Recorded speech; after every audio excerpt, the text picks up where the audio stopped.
we'll just keep the fun going with Ole Miss and Bama.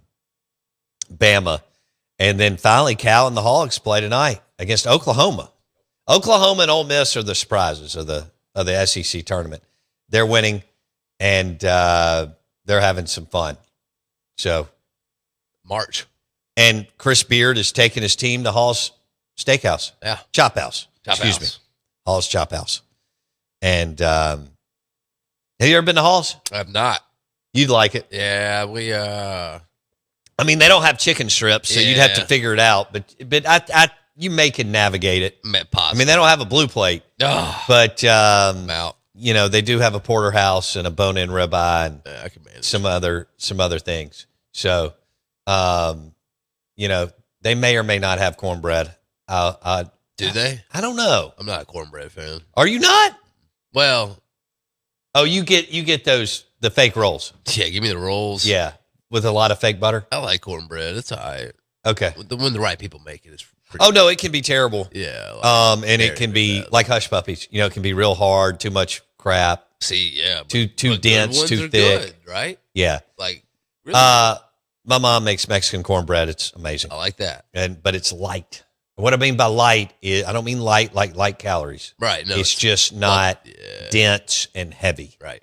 And it's like Rotel. You take out a big portion of the cheese, you add more Rotel tomatoes and a protein, and you got the right Rotel. I can't watch the super thick.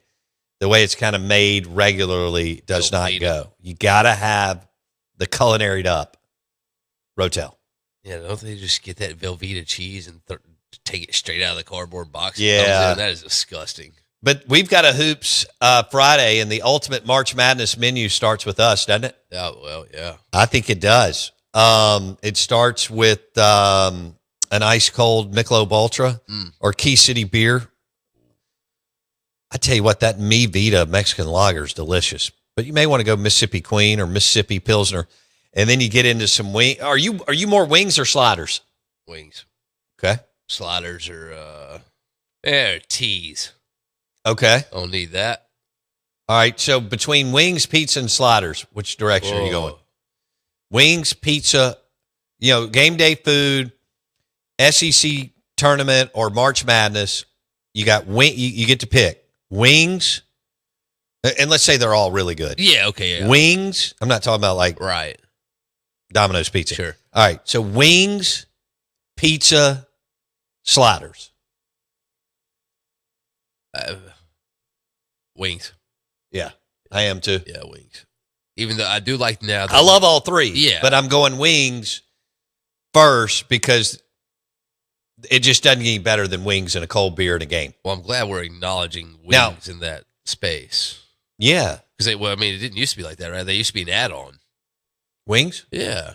You get pizza, then you get wings. Oh, really? Yeah. Domino's did that for the longest, right? Pizza was your main deal, but you could add in the wings.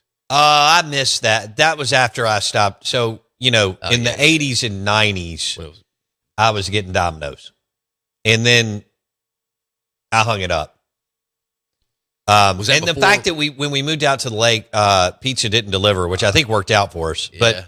But pizza didn't deliver, except there was this one window about 15 years ago, maybe 16. No, it may have been like that.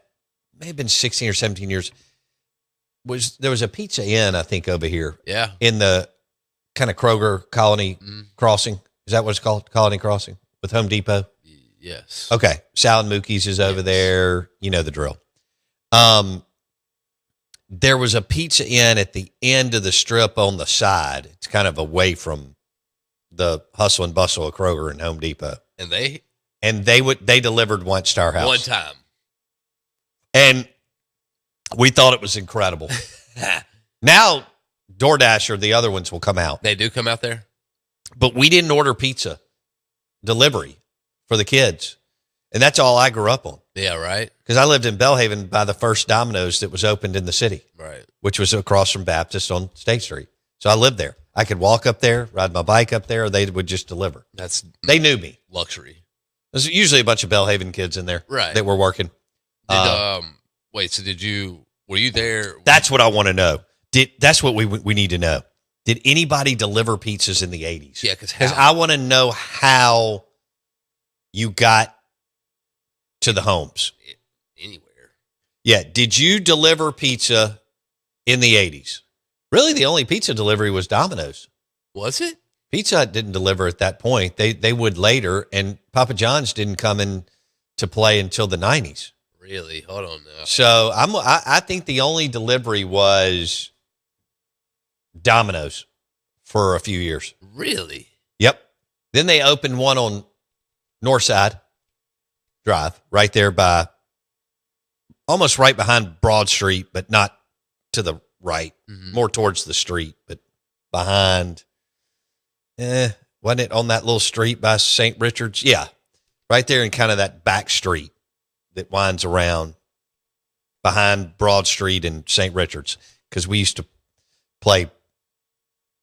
I don't know what kind of league basketball it was back when I was 8, 9, 10 years old over at St. Richard's. But then I think the second Domino's was Northside Drive.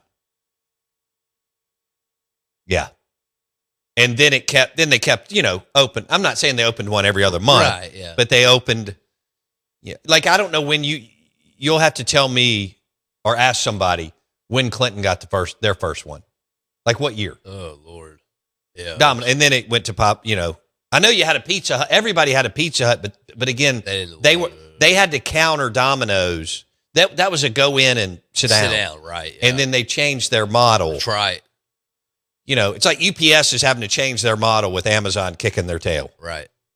I would think UPS and FedEx will be able to reboot, but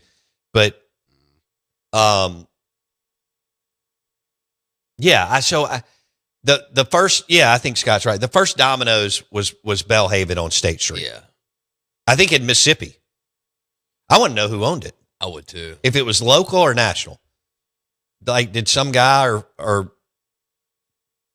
gal, they were traveling somewhere and they, in 1982, and they saw a Domino's and thought that's brilliant, and they called them and bought I don't know. Right. I don't know. I mean, and then by 80, I remember when it opened. You'll have to tell me on chat or Google when the first Domino's in Bellhaven opened.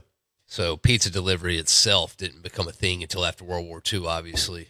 Right. Now, I don't know when the major markets started doing it. We obviously didn't do it. I mean, there may have been some one-offs around the state 80s. That, some local spots that would have delivered. Right. But, I mean, you got to have enough people roaming around in cars. By the 80s, Domino's had thousands of stores and became a national deal at that point. It was a big deal. Well, that was when their pizza was good. Yes. Like, you would get their pizza, and it was steaming hot, and it was good. Because of the pizza box, which came in 1960. Okay. I wish I'd have been in the box business. Right? Oh, God. I got a couple of friends in the box business that have crushed. Oh, man. Yeah, they're printing. Domino's. Yeah. The two brothers, Tom and James Monaghan. Tom and James Monaghan? Bought a small pizza shop in Michigan. They're up there in that Ray Kroc level. Right? I mean, McDonald's. What did he say? I'm in the real estate game, not the hamburger game. But go ahead. These guys were in the delivery game pretty much. Yeah. That was their deal. Innovations and everything they brought was focused almost entirely on delivery. How did college students find all the homes they were supposed to go to and still get your pizza there hot? Is there anybody listening that delivered pizzas in the 80s? The Dancing Rabbit Golf text line is 601-885-3776. By the way, Jackson, we're doing our March Madness thing. Yeah. Let's tell everybody about that. Up and pumping. When I pull it up here in just a second, I know we are the OOB High Rollers. Okay, good. That's the bracket challenge. You go to ESPN.com. There's up there in the top right, there's a little fantasy tab. You scroll over it, hover over it, okay. And it'll bring up the men's tournament challenge. We'll drop a link on our socials. How about this? Yeah, it's pretty simple. I win. Google me. Or this. This is what we're going to do with our prizes. Show me the money! Back. I mean, your prizes will be awesome. Yep. So we've got it. OOB High Rollers on ESPN.com. Correct. OOB High Rollers. Go ahead and get in it now. Yeah. You got Selection Sunday. Then you got the playing games on Tuesday. And then you got the Real Deal tournament on Thursday. Right. And you need to go ahead and plan to, my theory, I mean, we work early anyway, and I know a lot of y'all do even earlier than us, but my theory is get rolling on Thursday at 6:30 in the morning, be done at 11:30, meet some buddies, maybe even a client to make it even better. Boom. Watch hoops all day, Thursday, Friday. He's still working. You're still working. Did you find out the Domino's in It's a loophole. What now? It's a loophole. Talking about to keep working, just take a client with you. Oh, yeah, it is a loophole. There you go. You're all about a loophole. I would live for You live for a loophole. It's probably too much. Oh, You spend too much time Yeah. looking for a loophole instead of just doing it. Right. Yeah. All right. Well, how about this? Anyone else? God, that's so good. Anyone else? Which media relations guy is going to get dressed down by his coach over the weekend just because he's there and the coach loses in his conference tournament? Anyone else? This is the Pittsburgh Steelers after Mike Tomlin says this. Never say never, but never. That'll be the last time that I address it. And then this is what the Pittsburgh Steelers media relations guy said. Anyone else? That is so good. It's like Bueller. Anyone else? Oh, my God. Did y'all see the doppelganger? No, it wasn't the doppelgangers. It was the Ferris Bueller, I guess, anniversary. And somebody AI did put all the actors together Oh, 40 years later. nice. Oh, it blew my mind because it was such a great movie, and I felt like I was young, and now I'm not anymore.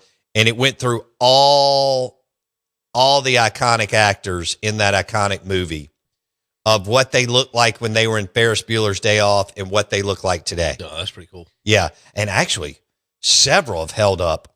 Kudos to them. Several have held up really, really well. Any more notable than the others? Well, you got Matthew Broderick. Okay. I mean, Yeah. he's been successful both on the screen and on Broadway. Yeah. Big time. I know and he him. married somebody famous the last time I checked that talked about Cosmopolitan martinis yeah. for years. He married? No way. I didn't know that. I missed that. He's been married to Sarah Jessica Parker since 97. Yeah, they've been together forever. What a lick. Yeah. Yeah, I mean, give them credit. They're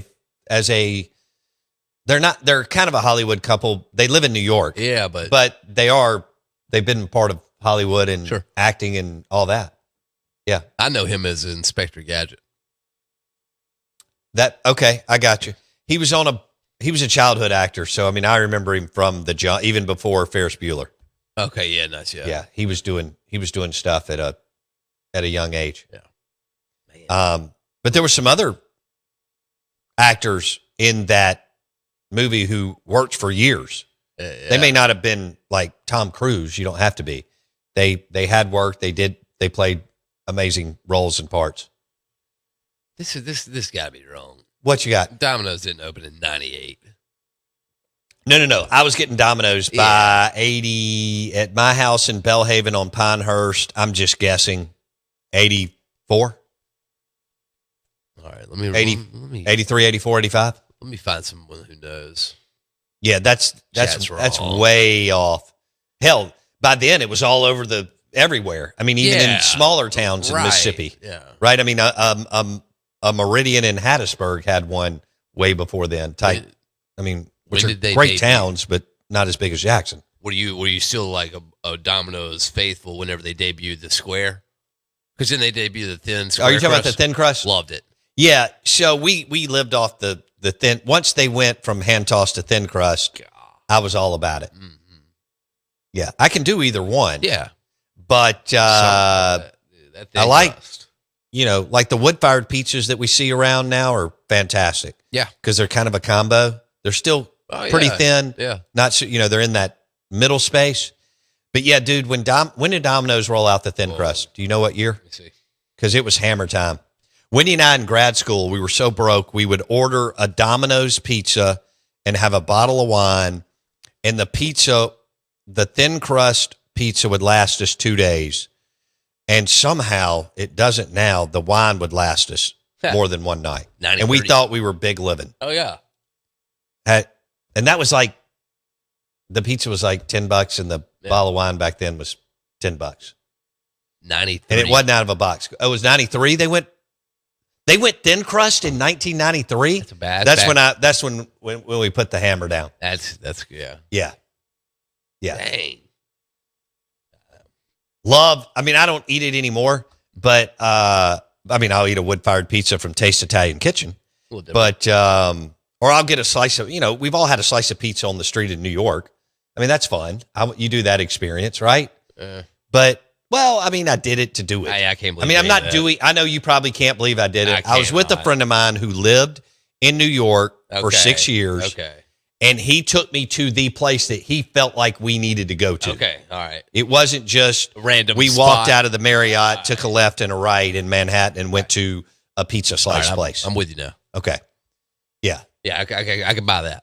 I also had always like a ton of people, you've got, that's when I went to Del Posto. It's one of my top 5 meals of all time.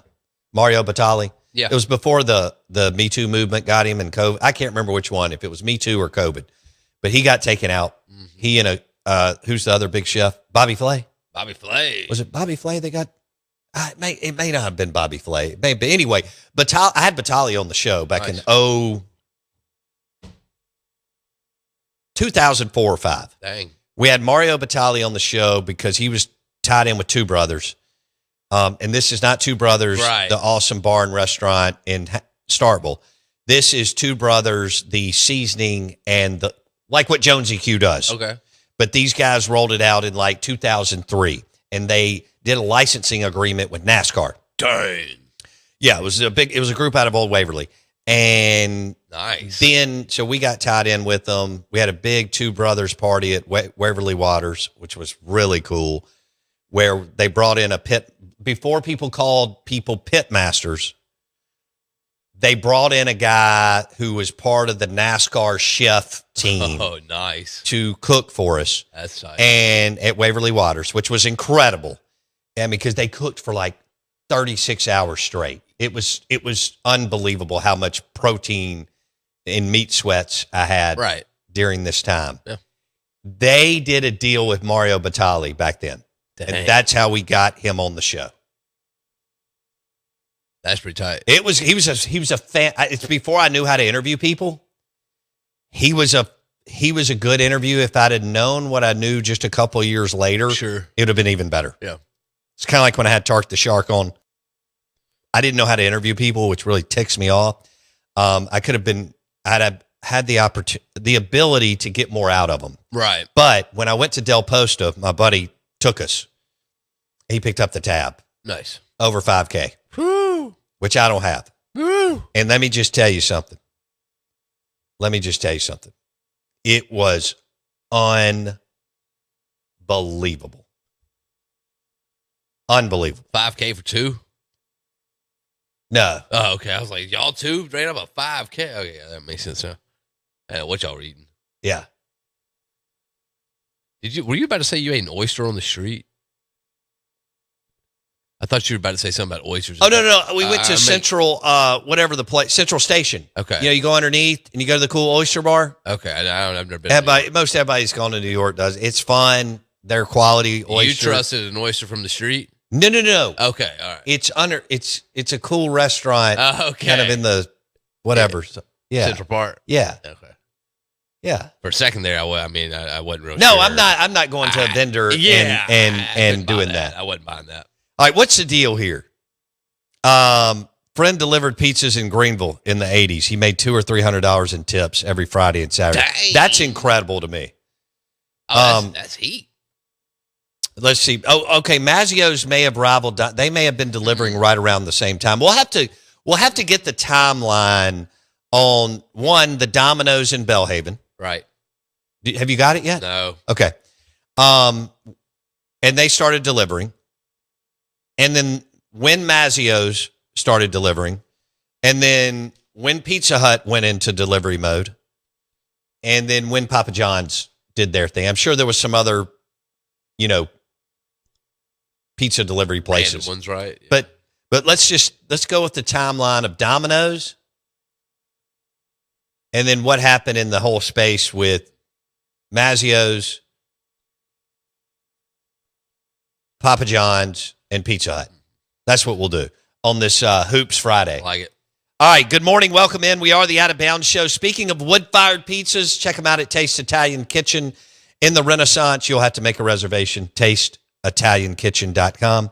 TasteItalianKitchen.com. TasteItalianKitchen.com. Man. What are we doing here? Domino's Pizza first opened in 1960.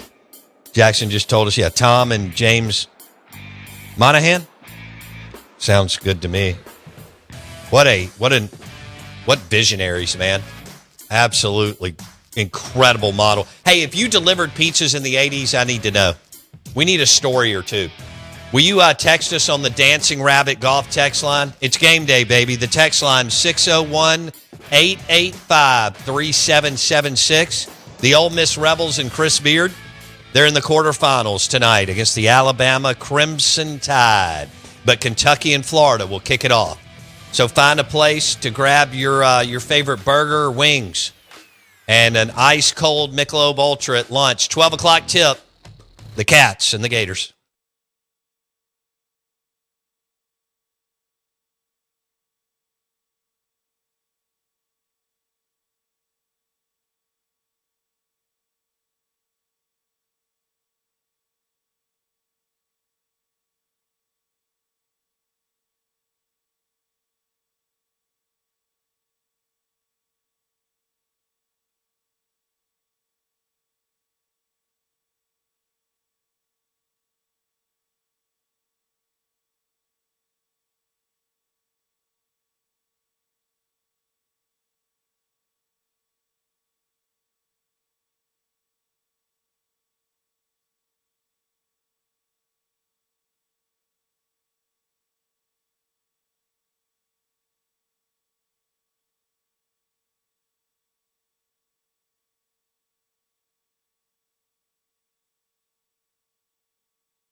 WRKS Pickens Jackson. All systems go. Live from the Whiskey 61 Lounge inside the Bank Plus studio. Is now morning. Live in the studio. It's the Out of Bounds Show with Lowbound. Streaming live worldwide on the Out of Bounds radio app. And on your radio at ESPN 105.9. All set? Let's go.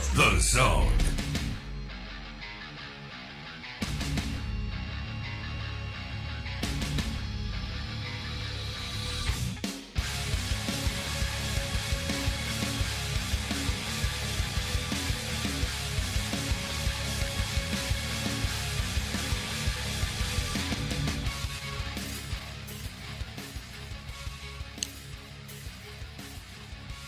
Guys, I don't have time for that speculation. Good morning. Welcome into the Out of Bounds Show, ESPN 105.9 The Zone. Oh, man, it's a Hoops Friday. Brought to you by Chris Beard and the Ole Miss Rebels. They're in the quarterfinals of the SEC basketball tournament. Storr and the crew are playing good hoops. They've now beat Texas and Georgia, and they play the Alabama Crimson Tide tonight at 6 o'clock. Don't forget that Mudbugs is open today, tomorrow, and Sunday. Amazing crawfish and crab legs and shrimp. Mudbugs at the Reservoir and Mudbugs downtown Brandon. We're 105.9 The Zone ESPN. We need another out-of-bounds roll call from you. On the Dancing Rabbit Golf text line, 601-885-3776, 601-885-3776. How are you listening? 105.9 The Zone or streaming? Where are you listening from? And who is your team going into March Madness? I think mine is St. John's and Louisville. That's who I'm riding with. I can't. It's a struggle for me to ride.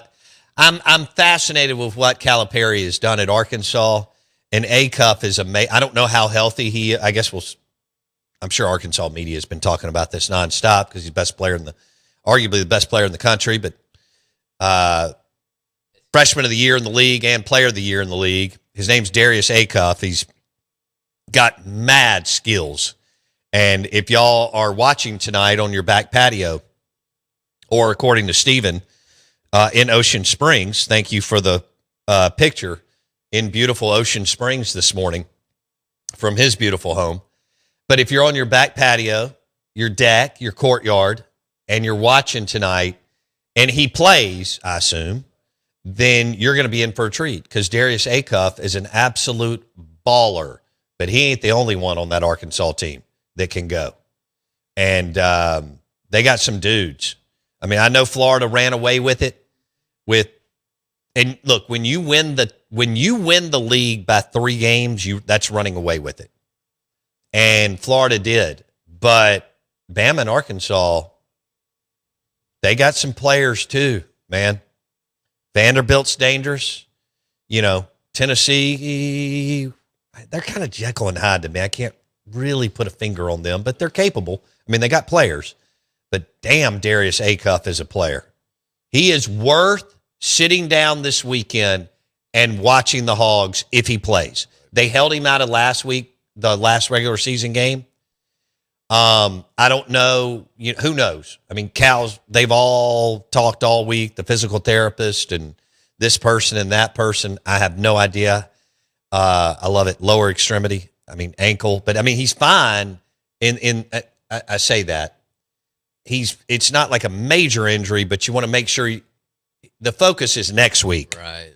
Not this week. But you would love to improve your seeding by winning at least a couple of games in Nashville if you're the Arkansas Razorbacks. I think everybody gets that. Right. Even Florida needs to make sure that they are a number 1 seed. Yeah, bolster their case. Right. So most everybody outside of Duke and Michigan, most everybody's like, hey, we need to solidify wherever we are or move up on the line. We all know about that. And then Ole Miss is still in the tournament. They just bounced Texas and Georgia. We'll see how many teams we get in. Texas looks, Georgia, they're 10 spots ahead of Texas in the net rankings. But then some people are talking about how Texas has better metrics. Good Lord, I don't know. And, it's a subjective deal because we got a bunch of humans that are deciding or not deciding. I mean, who knows? Maybe the cartel's deciding. But the bottom line is, we established on the show yesterday that the cartel owns all the Alvin's Islands and what do you call them? The seasides? Surf styles. Surf styles, yeah. Whatever. Big, What? big money launderers. Yeah. Somebody texted me last night. Well, Stephen, because we were talking about Club La Vila. I didn't realize it closed down. 18, I missed that. Well, you miss everything. That's a good point. So, not that I'm tracking what Club La Vila is doing, right? I actually have, but I like to know. But I'd just been, probably 10 years. But when we saw Not Quite GNR, I don't know when it was, 2009, 10, somewhere in there. Dang. Oh, you saw them in New Orleans too, right? No, I saw Guns N' Roses in New Orleans in the Superdome on another guy's trip. So we caught Not Quite GNR at Club La Vila in, I don't remember, 08, 09. Yeah. Could have been earlier. It all runs together. And we saw Guns N' Roses in 2013. Gotcha. Somewhere in there. Yeah, 14. I remember. In New Orleans. Yeah. The Cult opened up for them. Yep. And I loved the Cult in the late 80s. And that was in my, you're going to laugh, we had CDs and tapes. Oh, dude, I had CDs. I love the Cult in the late, I still do, but that's when we got into it. They weren't that good that night. But Guns N' Roses was pretty damn good. Nice. Yeah. Cult was kind of, you were going, were they going to fall off the stage? Right. You just don't ever know, man. I don't even know how old those guys are, but they're up there. But hey, you can still perform at a high level.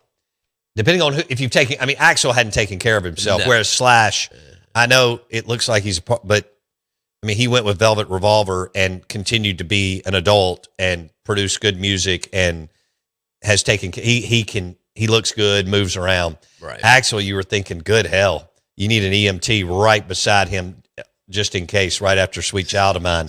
We may lose him. Yeah. Right? It just doesn't look that good. You may welcome to the jungle, and then you may welcome to the New Orleans hospital. That's right. We are the Out of Bounds Show, ESPN 105.9 The Zone. We're brought to you by, what do you want, a New York strip? Ribeye, filet, Kessler Prime, and the Renaissance, KesslerPrime.com to make a reservation. Good morning. Welcome in. It's a Hoops Friday brought to you by Rick Pitino and the St. John's team that I'm rooting for. Ole Miss has won 2 games. They're having fun. As Beard said, hey, we're just game to game.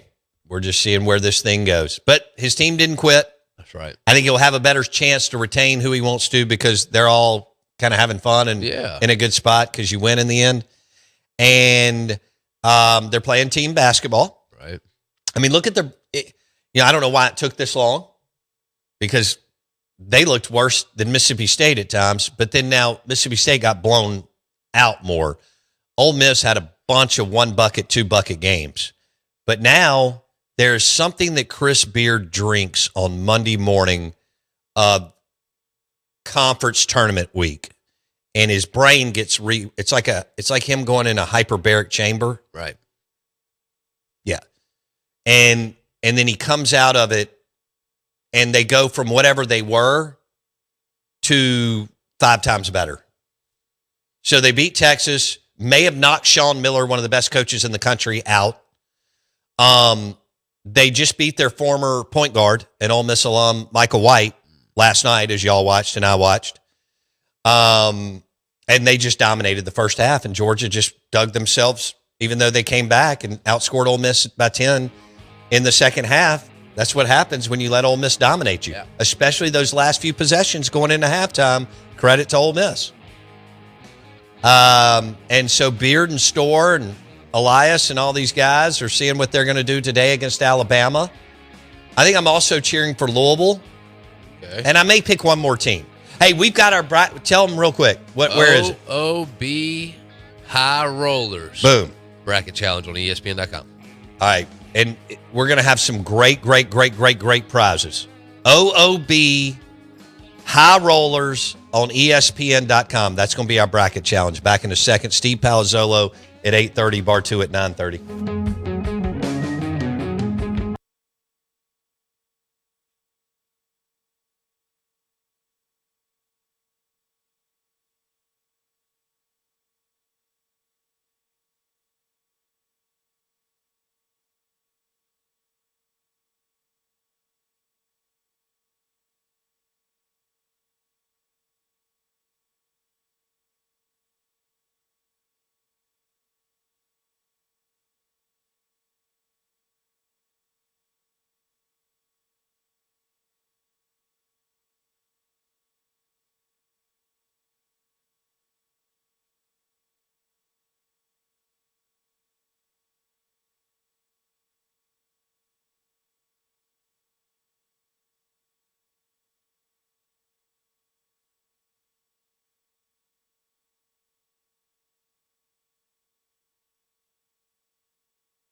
You dig that? We're going to Vegas, Mike. Vegas! You think we get there by midnight? Money, we're gonna be up 500 by midnight. Ah, Vegas! Vegas, baby, Vegas! Good morning. Welcome in. Out of Bounds, Hoops Friday, ESPN 105.9 The Zone. Some of you requested it. Let's go ahead and do it. Let's give away a couple rounds of golf to two different winners. So is that good for Dancing Rabbit Golf Club? Yeah. And we'll throw in some Mom and M's gift certificates too. A big weekend at Pearl River Resort. Smokey Robinson, Jackson's going. You gonna wear some like kind of 70s disco stuff? Unbutton that. Actually, I'll wear a shirt that says funk on it. Because you're straight funk? That's right. Okay. It's either that or, go with a button down with, 8 buttons undone. So, well, you have to. I mean, it's a thought. I mean, because you can't let Smokey down. No. I mean, that guy's a legend. Living legend. I think he's 89 years old and still performing. 86. PearlRiverResort.com. Let's give away two rounds of golf, gift certificates, plus we'll throw in Mom and M's, which is in the Golden Moon. It's right across the casino floor from the Vegas-style sportsbook. And we'll do that around our delivery pizza discussion. All right, so enter on the text line. You could win. The Dancing Rabbit Golf text line is 601-885-3776. 601-885-3776. It's a straight funk Friday mixed in with some hoops. And how do you enter? Tell us if you're listening on 105.9 The Zone or streaming. Where are you listening from? What town or city or farm or whatever? Nice. Where are you listening from? And then give us a pizza delivery story. Your favorite pizza, when the first time you ordered it, something funny that happened when you ordered, or you delivered pizzas, which would be great. I'd love to know if anyone out there delivered pizzas in the 80s, somewhere in Mississippi. All right, so give us a little nugget or two on the whole pizza delivery thing that we all believe changed our life. Well, I did. All right. That's powered by Dancing Rabbit Golf Club, 601-885-3776. You could win a couple rounds of golf and a gift certificate to Mom and M's. We'll throw it. We've got these new Out of Bounds hats. I think they look great. I like them. We just picked them up yesterday, and we'll throw in, we got the rope hats and something else, the unstructured truckers hats. They look great. We mixed it up a little bit, and so the winners will get a hat too. So that's nice. That's worth several $100s. A couple rounds of golf to Dancing Rabbit Golf Club, Mom and M's gift certificate, and an Out of Bounds hat, or possibly Whiskey 61. You can find all those hats on whiskey61.com. All right, let's go. That's how you enter, and you could win and have a fun time during March Madness and play some golf and all that kind of good stuff. The text line is 601-885-3776. I just found here that Domino's opened in 1981, we think, in Belhaven. According to several of our listeners, Domino's also opened in 1982 in Starkville. But in 81 in Belhaven, I'm living on Pinehurst. That was a big deal. I could ride my bike there, but they delivered. That was when the pizza was magnificent. And that was big living in Mississippi in 1981, 82, 83. When you had a pizza delivered to your door that was hot. Oh, yeah. I mean, you thought you were big living. It was. And we did it way too much because the Domino's was about a half a mile from my house, maybe. So that was a big deal. Like Kiefer's and Domino's and Christo's being a bike ride away from me changed my life. Of course, I could ride my bike to CS's and Howland Mouse too, which was awesome. And that's probably a big reason why we are the food show of choice, because a lot of people didn't have access to, like, I'm talking about like within minutes to those spots. They were good spots, man. Yeah. Christo's, a little bit of Kiefer's, a little bit of Howland Mouse, a little bit of CS's, a little bit of Domino's when it was good. I'm not saying I wouldn't eat Domino's, right, but I'm not going to jump over Jackson and over that table to go get a slice of Domino's pizza. Now, if Wendy says, hey, do you want to get a pizza from Taste Italian Kitchen tonight? I'm in. With Christos, what was it? Like, what was it? Well, I mean, what? It's like a New York style deli. Oh, really? I mean, it was way ahead of its time for who we were. But all the good restaurants were in Jackson because there was no look. Here's the cold hard reality. This won't land well for some of our. If you're not selling booze, you can't have good restaurants. Nope. There's a reason why that you didn't get anything good in Madison and Rankin and Clinton until later. The restaurants were in Jackson. Okay. Even down Highway 80 at that time. Yeah. I mean, we all know Chriselle's just closed in the last few months. I mean, those were the spots. Yeah. And that's how it looked. Yeah, I didn't know much about Christos No. at all. No. You had a McDonald's. Yeah, well, no, I just didn't. I wasn't alive when. Oh, you weren't alive. Yeah. I got you. I got Was it. I? It was. I don't think so. No. I don't think so. It was a great place. It was a great place. No, you may have gotten it. I mean, you'd have been 3, 4. Yeah. I would have had to been a toddler. You weren't going to Christos. No. There's no reason There's no way I for would you to. there, no. Yeah. Old time delicatessen, where Julep was. That was a banger. So was Julep. But Like Julep. what was it? Say old time delicatessen. Yeah, Oh. delicatessen. Or you could say old time deli. Okay. Yeah. Look at this one. I mean, dude, there were some iconic places in Jackson. I mean, today, the culinary scene here is magnificent. But, whoa, it was pretty damn good in the city limits. No doubt. You weren't going to get anything outside.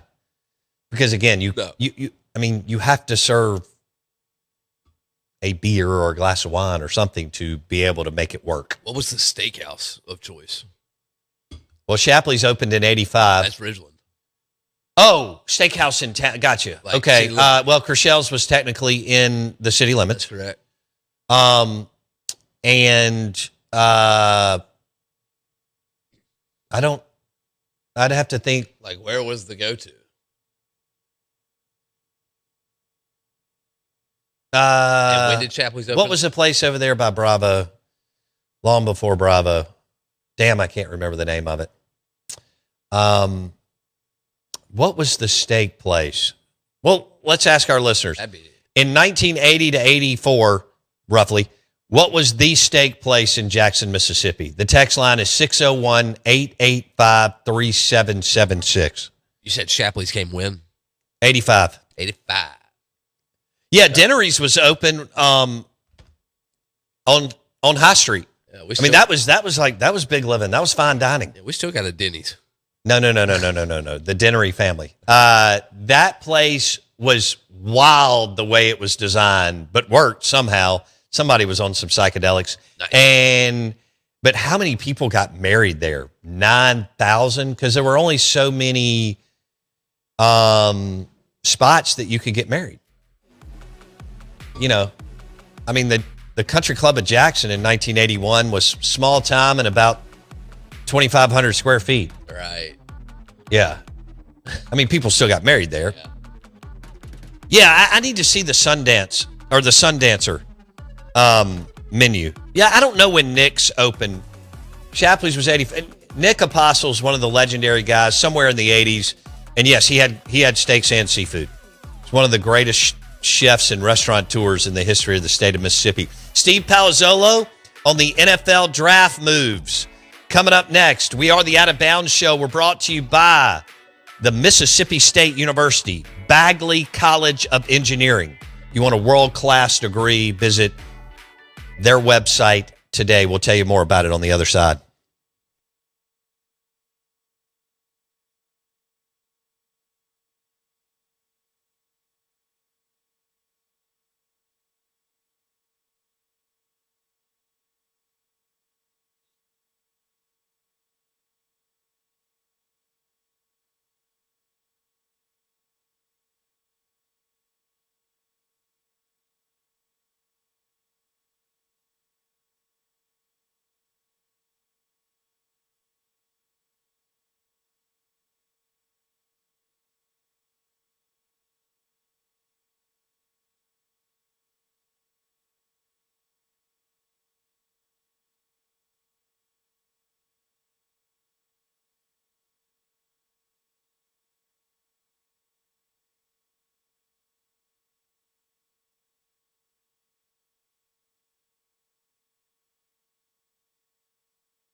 Oh, good morning. Welcome in. It looks so fresh.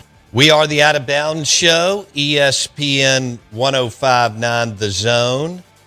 And we're going to talk a little NFL football with our friend Steve Palazzolo, NFL insider, his show Check the Mic. The show is brought to you by the Wings and Ice Cold Bud Light at Martin's in Livingston for the win, as we have conference tournaments, SEC going on this weekend and all over the country.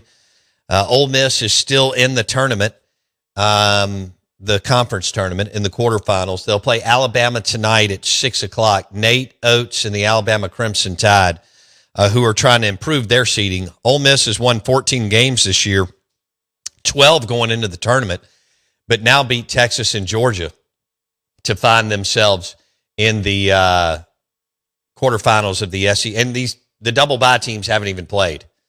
Isn't that crazy? So Florida, Vanderbilt, Alabama, and Arkansas haven't played until today. So it's going to be a fun day. And then we got college baseball this weekend.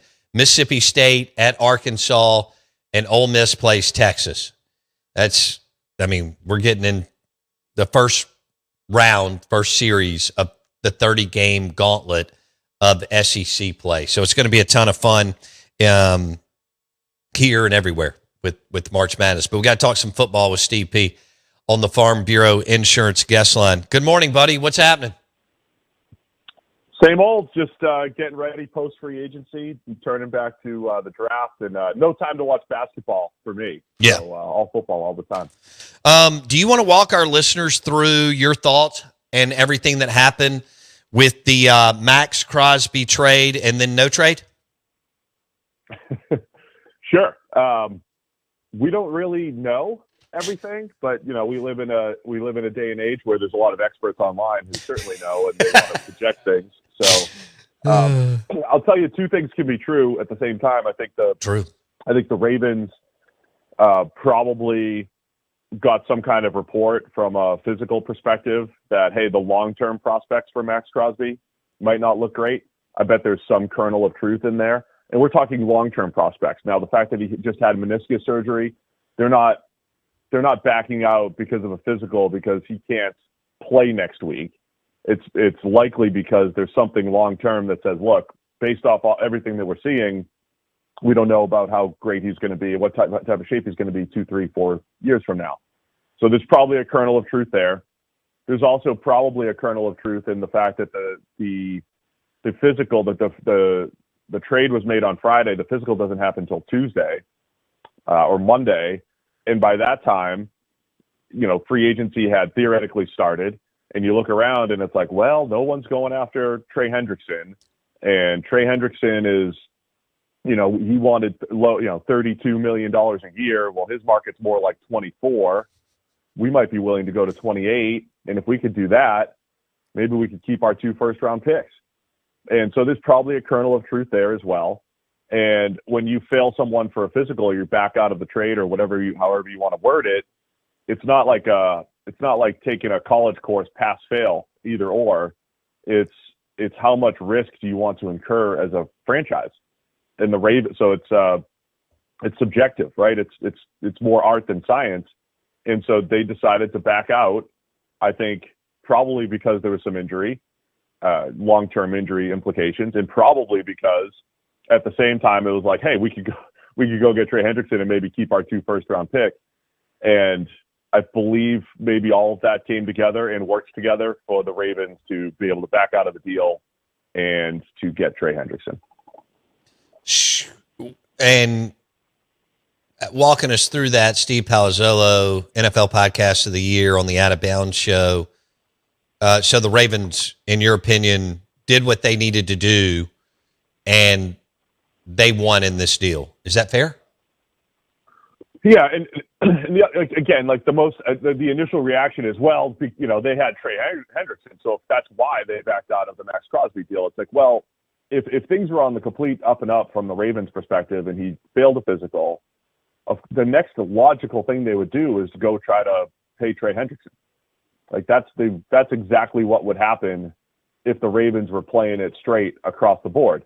It's also what would happen if the Ravens were being a little bit shady and saying, well, we'd rather have Trey Hendrickson and our first and second, or our 2 first-round picks rather than just Max Crosby. Right. Right. So both things are true. Like the way the Ravens acted is the same way they would act whether things were, straight up across the board or a little shady or however you want to classify it. And of course, the initial reaction online is, oh, they had this all set up and this and that. I mean, it's unfortunate how it all went down, but I don't think it's going to have long-term implications with teams trading with the Ravens or anything. I think they did what was best for them at the end of the day. Absolutely. No doubt. Steve Palazzolo, NFL Insider, on the Out of Bounds Show, brought to you by Stella Artois and Wings. That's a winning combination for March Madness. Okay, so let's get into the quarterbacks. Let's start with Tua Tagovailoa. They cut the cord in Miami. Now he ends up in Atlanta. And did that surprise you? What do you think is left in the tank? Like your assessment of him as a player and what it could look like for the Falcons since we've got Saints fans listening. Yeah, so the first thing is Tua was the first $50 million quarterback to really get cut. Like a second contract, $50 million quarterback to get cut, and a team have serious buyer's remorse. Last year at this time, people were saying, well, Trevor Lawrence isn't worth $50 million, but, he ended up going on a run and they win the division, and he certainly played better football at various points than Tua has. And so this is, from a story perspective, we went through this run of every time a quarterback shows anything, it's like, well, he's got to be top of the market. He's got to pay him 40, got to pay him 50, got to pay him. And they just make the next reasonable starter a $50 million quarterback. Well, this is the first one to really come back and bite the franchise. Now, like Russell Wilson, the Broncos traded for him and, extended him to a long-term deal. That was a little different. I'm talking like the guy gets drafted and then his first big contract, $50+ million, and he's out after 2 years after signing it. So that was a story. As far as Tua, what he has left, I would say he was pretty bad last year. I think it was his worst year since his rookie season. I think his production has coincided with having Tyreek Hill, Jalen Waddle, and Mike McDaniel, to be honest. So when he has this great situation, he's put up great numbers. As Tyreek Hill has gotten injured, it hasn't been as clean. And I thought Tua showed had some issues last year, I think, start to finish throughout the season. Now, all that said, for the Falcons, he's like free. I mean, he's a veteran minimum player. Sure. So that changes the math, right? Like Tua's a bad bargain at $50 million and all of a sudden a great bargain at veteran minimum. And so I think Atlanta is, they're trying to reset, get some draft picks back next year and get younger. But I think Tua is still capable of going out there and throwing in a dome situation in Atlanta, right, in the NFC South where the weather's fine, doesn't have a great arm, needs this environment, where he's got Drake London and Kyle Pitts and Bijan Robinson. And I think Tua can go out there and put some good games together and have some success. But I think he's holding it down until Michael Penix Jr. comes back, because there's still an unknown around Michael Penix, who's got, better arms and tools. And I think that's who Atlanta would love to see, be the guy going forward. But, I think Tua can hold it down pretty well, in that environment in Atlanta. Good offensive line that they have as well. So did I just hear you say that Atlanta's the clear-cut favorite in the NFC South? Who knows who the NFC South favorite is? I know. Hey, the Saints they're moving in the right direction, upward trajectory. It's getting better though. Saints are getting better. Panthers are getting better, and the Bucs are still talented. And Atlanta has a good foundation too. I think it'll be more competitive than it's been the last 4 or 5 years. Okay, NFL Podcast of the Year. He's our friend Steve Palazzolo. We're going to Football Friday right now after going hoops for an hour and a half. We're talking NFL moving and shaking, which is a ton of fun this time of year. And then that takes us into the NFL draft. He joins us on 105.9 The Zone ESPN. Steve P. joins us on the Farm Bureau Insurance Guest Line. All right, let's go to the Saints. We asked Mike Detillier about it, but I want to ask you. ETN, people get hot and bothered over that. But talk about the guard pickup from the Bills and what an asset that can be for Kellen Moore and Tyler Shuck and that Saints offense. And you mentioned some of the moves that they're making, trying to get back in the mix. And the NFC South, you don't have to be great. So what do you think about what the Saints have done the last week or so? Yeah, I mean, first off, they've reset their salary cap situation and flexibility over these last couple seasons. And I think that's first time in a long time that you could say, hey, the Saints are not up against it. And I know people like to think, well, the cap's fake. They were negative 70 million over, and then they figured it out. But they have not had the type of cap flexibility that they have now in probably a decade. So I think that's the first thing. They had David Edwards, the left guard from the Bills.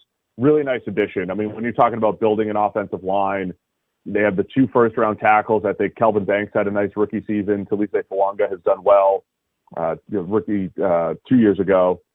So he heads into year 3. Banks heads into year 2. Edwards is coming off his 2 best seasons at guard for the Bills. So they paid him a little bit of money, but that's a nice addition there.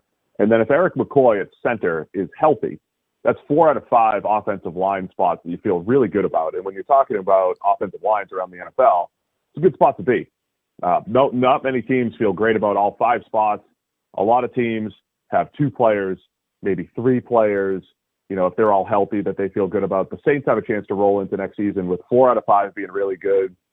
And then the question being, hey, I don't know about right guard. Cesar Ruiz been there heading into year 6. Don't know if he's, great. Maybe we could upgrade there. But it's a really good spot to be in from an O-line perspective, both run game and pass game. Gives Tyler Shuck some stability up front. The Travis Etienne thing was interesting. He's not he's an explosive back, but hasn't necessarily always played like that. He's definitely had some big plays. I think he's better on the edge than running in between the tackles. He's averaging a little over 4 yards per carry in his career, but he's also been really durable. Only missed 2 games in his 4 seasons with the Jags. So he's got this big playability, but it doesn't always show up. And maybe he's taken a few more carries than you'd like. And I think he'll handle a lot of the workload. He's a solid back, though. He's fine. It's just it's a decent chunk of change. And Saints fans were yearning for Jeremiah Love with pick number 8 in the NFL draft. Yeah. Maybe you're not going down that route, but I think that's a better thing anyway for the Saints not to go the running back route at 8. So Etienne's fine. And again, defensively, I thought they made some really good strides down the stretch, and should be in a decent spot next year. Bringing back Caden Ellis at linebacker too, outstanding. That guy's had a great 3 years in Atlanta, and he comes back to the Saints as one of the better linebackers in the league. Steve Palazzolo talking NFL moves on the Out of Bounds show, driven by your next GMC Sierra truck at Fowler GMC, Pearl Brandon. You mentioned Jeremiah Love, the awesome running back out of Notre Dame, super talented. Why do you say that? And here's Detillier said he's a combo of Bijan Robinson and Reggie Bush. You may or may not agree. He also said that he doesn't believe that Jeremiah Love, running back out of Notre Dame, will be on the board by the time the Saints pick at number 8, that he'll be gone in the 5, 6, 7 range. Do you agree with that? But why not still go? Detillier thought that they would still get Jeremiah Love if he's there. You're saying now that they got ETN, move on to something else. What's your reason? Yeah, I mean, there's multiple reasons here. First off, all of the rumors coming out of the NFL scouting combine was that Jeremiah Love would be off the board by 7 or 8. Okay. And teams in the 4 through 7 range, the Tennessee Titans at 4, believe it or not, absolutely love him. The Giants at 5, even though they already have a couple of running backs, seem to love him. The Commanders at 7, even though they've added Rashad White to their backfield and they have a couple other players, they would be thinking maybe they can pair Jeremiah Love and Jaden Daniels and create some big plays. So I agree that Love's not probably on the board. I just come back to the running back value thing, and it's not about them as a player. Running backs are actually the easiest players, I think, to project how good they're going to be at the next level. I think we all knew that Bijan and Jahmyr Gibbs and Ashton Genty is going to be absolutely Saquon. Fine. The blocking's better. Saquon. We knew they'd be good players. The question is, what else can you get in the top 10 at other players that are harder to project and harder to find players? It's really hard to find starting tackles and edge rushers and just overall pass rushers. You get those guys in the top 10. That's part of the problem. Even an elite safety like Caleb Downs, harder to find those guys unless they're staring you in the face. So that's the first thing. And then the second thing is, because of the way the salary is structured, when you take a running back in the top 8 or 10, they're immediately like a top 10 to 15 paid player at the position. And that matters. That matters relative to the rest of your roster construction. So if you take Jeremiah Love at 8, he makes the same money as if you take, say, Reuben Bain at 8, and Reuben Bain would be like the 40th ranked edge rusher in salary, and Jeremiah Love would be somewhere in the 10 to 15 range. Okay. And so that's part of the calculation as well. It's not about the player and how much do they help you win and everything. It's the opportunity cost of getting other players, the same way we talk about QBs being on rookie contract deals. That applies to edge rushers and offensive tackles and receivers now, because they're at the top of the market in free agency. That becomes really good value. So for the Saints in particular, like if they added, I would much rather add Carnell Tate at wide receiver from Ohio State, pair him with Chris Olave. I think he could be a number 1 receiver, but as a complementary receiver to Olave, I think you're really winning. I think for a lot of those teams, I would much rather have a Carnell Tate than a Jeremiah Love because of the value that he brings and the scarcity that you have at high-end receiver versus trying to find a running back who's dependent on his offensive line in other circumstances. Okay. Well done. No wonder you had the NFL Podcast of the Year. Steve Palazzolo on 105.9 The Zone, ESPN, brought to you by Stella Artois and Wings. Damn, that was good. Okay. Now you got Saints fans texting me on our text line about everything that's going. But everybody, I've been hearing Chiefs fans since the end of the season that Jeremiah Love's going to save their offense. It doesn't happen at running back. It's just they're not the driver. So every fan base wants Jeremiah Love. He's awesome. I love the guy, but there's an economic question as well. And so you're good with them picking up Walker from Seattle and doing their thing, what Kansas City did a week or so ago? It was all right. I mean, it shouldn't feel great as a Chiefs fan, though. It's nice having a running back. Maybe they changed their offense, but 3 out of 5 starters in the secondary are gone. 2 of them have gone to the Rams. They have a lot of work to do. They have a question at right tackle long term. They have a question at receiver long term. So the Chiefs have a lot of other questions, and they filled the running back spot. That shouldn't feel that great with all the other questions they have on the roster. Gotcha. But Walker's a very good player. Okay.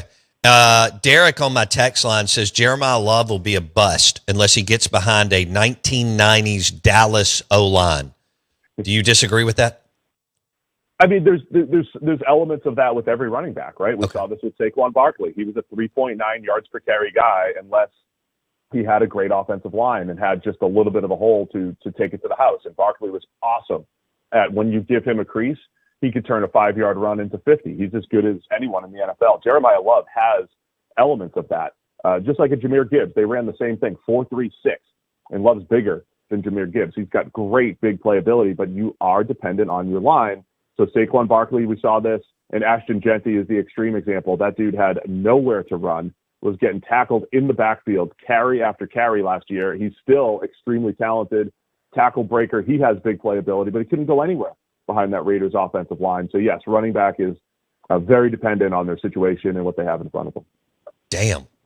Would you take Jeremiah Love by the 20s, like 22, 24, 28, or how? Yeah, that's where it starts to become more palatable, right? Okay. If you're a team that is, you have a good offensive line, you have a couple playmakers, you've got people in position in some of the key spots, pass rusher, corner. And then it's like, all right, like if Denver was picking at 20 and you look at the rest of their roster and it's really good, it's a lot easier to make that pick. Plus the economics of it, they go down, it eases the burden very, very quickly. The lower down you take the running back in the first round. All right. Derek follows up with this. He says Bryce Young, Michael Penix, and Kyler Murray are all small trash quarterbacks. How do you feel about Kyler Murray going to the Vikings, and do you expect him to win the job over J.J. McCarthy? Kyler Murray's going to win the job, and it's all about perspective and value, right? Kyler Murray, because he got released, like I said about Tua, Kyler Murray is basically free. He is playing, he'll play on the league minimum, and through that lens, if the goal is, hey, how do we get to 10 or 11 wins? Kyler Murray is a really good option to get you to 10 or 11 wins with that roster, with guys to throw to on the outside, a decent offensive line, a good defense with Brian Flores. Kyler Murray will be the best quarterback they've had in a couple of years there. He's just got a completely different style than what Kevin O'Connell has worked with in the last few years and had success with. So O'Connell's going to have to change his game a little bit to appeal to Kyler, but for the value, for the price, and if you could build the rest of the roster and put it in really good shape because Kyler's so cheap, then I think it's really good value for the Vikings. All right, who else are we hitting here? You've got all right. We hit to Kirk Cousins. What does his future look like in the NFL? I would be scared of bringing Kirk in. I think he already had limited tools. He's been a fine NFL quarterback. He's had limited tools. I think he's diminished, arm strength a little bit these last couple of years, mobility after the Achilles injury. I think he's limited, and he went to Atlanta, was in a dome. He had success in Minnesota in a dome, just playing indoors more than half the time. I think that's the situation he needs. Like if you're the Pittsburgh Steelers, I don't want to bring him into the AFC North and have him chucking it around in Cleveland and Pittsburgh and in the weather. So I think he's limited, and I think Cousins at this point to be a backup and just an emergency spot starter, bridge type starter at this point. What's Aaron Rodgers going to do? You're asking me what Aaron to get into Aaron. I asked this again. We're going to get into Aaron Rodgers' mind. I know. How could we possibly get into Aaron Rodgers' mind? I know. It's like asking you to get into Donald Trump's mind. All right. So what? What do you think? Feeling he's going to come back again. I just got a feeling. All right. We'll see. What is Pittsburgh or somewhere else? I think it'd be Pittsburgh. I think last year he really wanted to go to Minnesota to play with Justin Jefferson and with Kevin O'Connell. The opportunities are limited. I think it's Pittsburgh or bust for Aaron Rodgers. There's no other real starting opportunities around the NFL. Okay. What have I've got like a minute and a half. Or a minute. What have I missed? What's another one that's big NFL or something that you think could happen? Or how about this? How impressed are you with how much money Jerry and the Cowboys have spent in free agency? You must be so thrilled with this, same thing, second wave of free agency for the Dallas They did it Cowboys. again. A couple decent moves. It's the same thing about look, the running back discussion is fascinating because look, they brought back Javonte Williams again. They got him super cheap last year. He was a very good runner. They brought him back cheap. That's why you don't necessarily draft running backs high. The Dallas Cowboys do a few things shrewdly from a team building perspective. You have Pickens coming back. They're just they could be a little bit more aggressive on a couple pieces though. After him talking about it for 90 days, they did nothing in the first wave for the most part. Traded for Rashawn Gary. I got 15 seconds. What kind? Is he just a solid edge rusher? What is he? Solid player. He disappointed last year because he should have racked up a ton of pressure with Micah Parsons on the other side, but a buy low opportunity here on Rashawn Gary, who has played better football than he did last year. All right, so what is he, a B- player in the NFL? Yeah, that's fair. Okay. All right, love you, buddy. Have a great weekend in Cincinnati. See ya. All right. Thanks, guys. Appreciate it. Steve Palazzolo on the Out of Bounds Show, powered by the Mississippi State University Bagley College of Engineering. And they offer the new bachelor's and master's degree in AI. The bachelor's in AI, which started in the fall of 2024, was the first such degree in the SEC.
WRKS Pickens Jackson. All systems go. Live from the Whiskey 61 Lounge inside the Bank Plus studio. Is now recorded. Live in the studio. It's the Out of Bounds Show with Bo Bounds. Streaming live worldwide on the Out of Bounds radio app. And on your radio at ESPN 105.9. All set? Let's go. The Zone.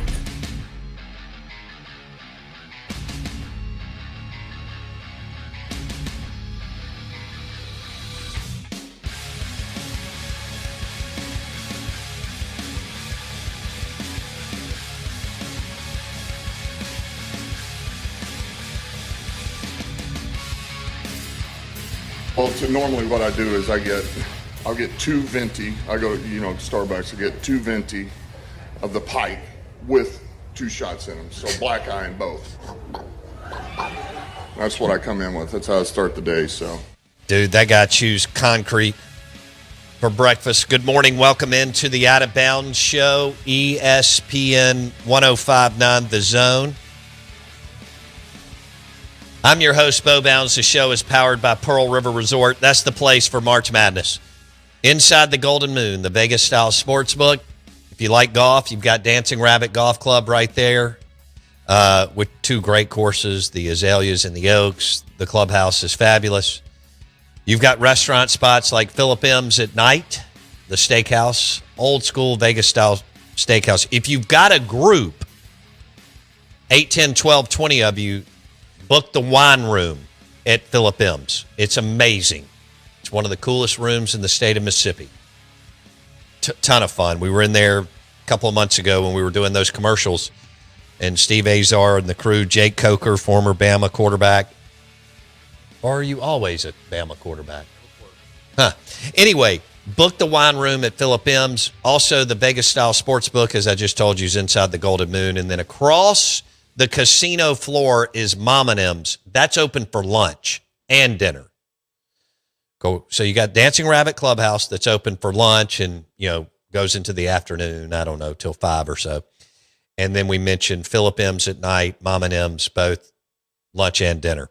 All right. And that's the place for March Madness. Book it. We're going to be there several times over the next 3 weeks. And then you got the Masters at the Monday of the national championship in hoops. You have the Masters basically starting practice rounds and then the Masters that weekend. So it's a hell of a run.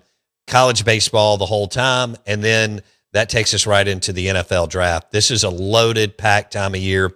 March Madness, insanity. And we still have Ole Miss in the tournament today. We talked about that in the first and second hour. I do not know what kind of milkshake Chris Beard drinks on Mondays when the regular season ends. And then he transforms his body, and then his team goes from whatever they are to much better. Ole Miss has beat Texas and Georgia. They're in the quarterfinals. They'll play Alabama. Bama's laying 10.5. Nate Oates and Bama, and they're playing for seeding too. So they're not just rolling out the ball and wanting to go back to Tuscaloosa either. As much as Ole Miss is having fun, and they should be, and staying in a fun hotel and continuing to win is a blast, even if they're not going anywhere afterwards. Now, they would have to, y'all know this, they have to run it to go anywhere. Right? Quarterfinals, Ole Miss, Bama, they got to win today, tomorrow, and Sunday to punch their ticket. Kentucky and Florida is the Tito's Vodka Bloody Mary game because it starts at noon.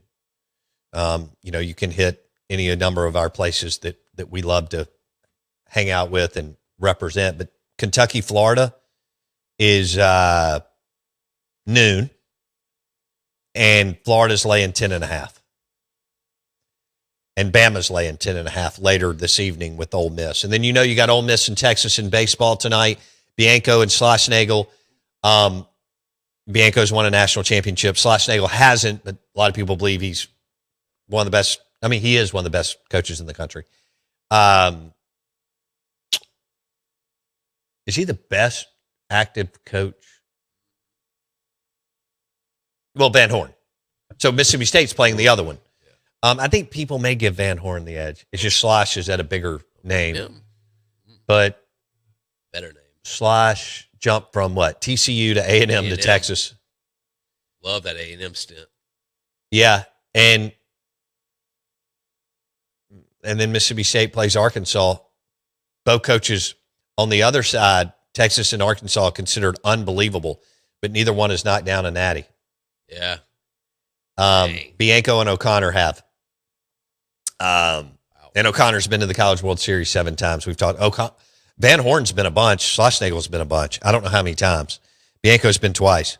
So you got that in the mix. And then we've got crazy pills this weekend. We don't know how everything's going to fall with the conference tournaments, which then will lead to Selection Sunday, which then leads to the matchups that y'all will be looking at on your bracket on Thursday. Speaking of, yes, we're doing another bracket challenge. The name of ours is OOB High Rollers. It's on ESPN.com. Many of you you're already plugged in there. We would love for you to join. We're going to give away great prizes to the winner. OOB High Rollers. You want to go ahead and get in, and that way you're ready for Selection Sunday on Sunday afternoon. And I can't wait. Even with Mississippi State, and I don't think Ole Miss not being a part of it, I'm fired up about it, and I can't wait to see what happens. Duke is number 1 in the net rankings. Michigan is number 2. Arizona's 3. And then you get into our SEC team, Florida, at 4. And Florida, again, plays for the first time today. They'll play Kentucky because they got a double bye. Darius Acuff is my guy. I just don't know if I can buy a Hogs pullover. So I told Jackson an hour and a half ago, I think I've already got a Louisville pullover. I think I'm going to buy St. John's pullover.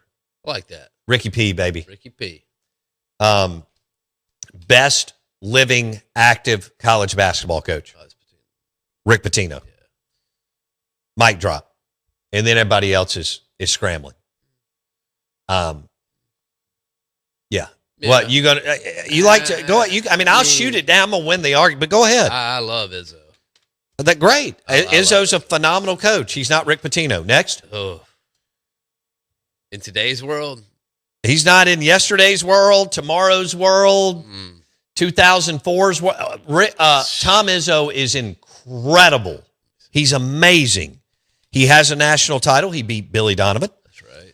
In 2000, I think it was, or 2001, to win his national title when Billy D was in his first few years at Florida. And he has been to, I don't know how many Final Fours. He ripped Mississippi State's heart out 2 years ago in the first round game, and absolutely just ran circles around, MSU. And last year in the Sweet 16, he ran circles around Ole Miss and Beard in the second half with a young team. That's how good he is. And give Beard credit. Beard had an old team, and that's what you want if you can bottle it. That's why we'll see with Cal.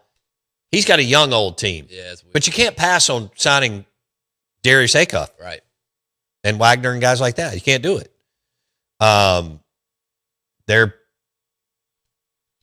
Darius Acuff is big time. We'll see if he plays tonight. He's had how long? A week and a half? Or maybe a little bit more. But about a week and a half to rest that ankle or whatever's going on. We'll see.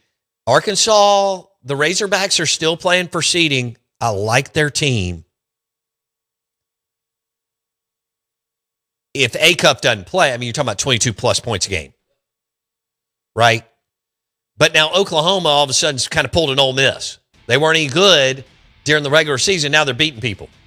They're sharing the basketball, playing well, cutting, backdoor cuts. They're just doing, spacing, all kinds of crazy stuff. And scoring in transition, which we have been able to see yesterday, how important that is. Always will be. I don't understand why more coaches don't push it, especially at the high school level. Why would you ever set up in girls' high school basketball? Ever. Your best shot's going to be dribble, dribble, dribble, dribble down, pull up, shoot. We're live in the Bank Plus studio. The Out of Bounds Show. Find us on X, at Bo Bounds. Tweet to us, at Bo Bounds. And Dave Bartu at 9:30.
Good morning.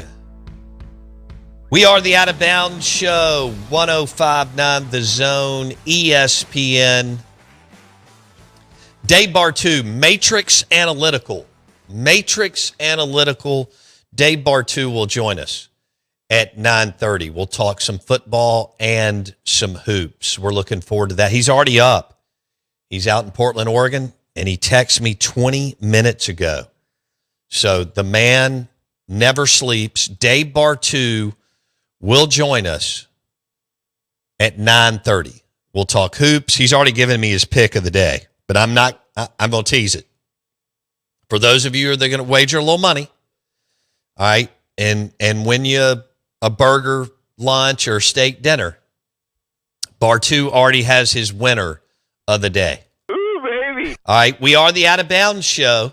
We're brought to you by the Mississippi State University Bagley College of Engineering and the Department of Computer Science and Engineering offers new bachelor's and master's degrees in AI. The bachelor's in AI, which started in fall of 2024, was the first such degree in the SEC. The BS in cybersecurity degree has been a tremendous success, and enrollment growth has skyrocketed the last 3 years. And I also want to let you know that Bagley College of Engineering students can participate in any number of several dozen impactful teams and clubs. How about this? For example, the Space Cowboys rocketry team recently won first place at the IREC Spaceport America Cup, the world's largest intercollegiate rocket engineering conference and competition. And the winners were the Mississippi State University Bagley College of Engineering students. If you want to know more about the Bagley College of Engineering on the campus of Mississippi State, go to bagley.msstate.edu. Dean Dave Ford and the team are doing cutting-edge, amazing things, and you or your son or daughter definitely want to tour the Bagley College of Engineering. Again, bagley.msstate.edu. bagley.msstate.edu. I could go on and on about what their petroleum engineering, biomedical engineering, biochemical engineering graduates and alums are doing. If you're an alum and you want to get involved, Dean Dave Roberts would love to hear from Dean Dave Ford, would love to hear from you. bagley.msstate.edu. If you've had success with a company or started your own, you want to get back in and plugged in, whether that's giving or coming back to speak to the students, bagley.msstate.edu. All right, Out of Bounds, 105.9 The Zone, ESPN. 105.9 The Zone, ESPN. We're streaming live on the Out of Bounds radio app and the zone1059.com. The Dancing Rabbit Golf text line is 601-885-3776. Bartu Matrix Analytical at 9:30. We're going to do football and hoops. He wants to he's been running the numbers, doing a study on the middle eight in football, in college football. What's the middle eight? The 4 minutes going into halftime and the 4 minutes coming out of halftime. So he's run the numbers for years. Again, he's Lions and Tigers and crazy pills, but we love him. And he's a numbers nerd and always has been. And Wolves, Mountain Lions, and Bears. That too. So Matrix Analytical has run the numbers on the middle eight, 4 minutes going into halftime, 4 minutes coming out of half. May hit on a couple other things like NFL. He gets all nerded out on the NFL draft. I hate to say this, but he's been the most successful predicting or not predicting NFL QBs being successful. And he's got his model on that too. Y'all see on Twitter how many people tweet about how many first-round picks have done X, Y, and Z. But what do we do as fans just because of the way our mind is wired? And it plays tricks on us, especially guys in sports. If you're a first-round pick, we give you the benefit, like Tua or Kyler Murray, among others. we get J.J. McCarthy, also from a big brand, right? Kyler, Oklahoma, Tua, Alabama, J.J., Michigan. Big brand plus first-round pick. We give you the overwhelming benefit of the doubt. Yeah. Fair enough? Yeah, we give you second contracts. Right. Unbelievable. Now, Steve Palazzolo, NFL Podcast of the Year, just told us 30 minutes ago, yes, Kyler Murray's going to win the job in Minnesota unless something like freaky happens, and then we'll see what that looks like. They're not paying J.J. McCarthy anything, so it's a win. And if he's getting better, Kyler gets hit, has to miss 3 or 4 weeks, you got J.J.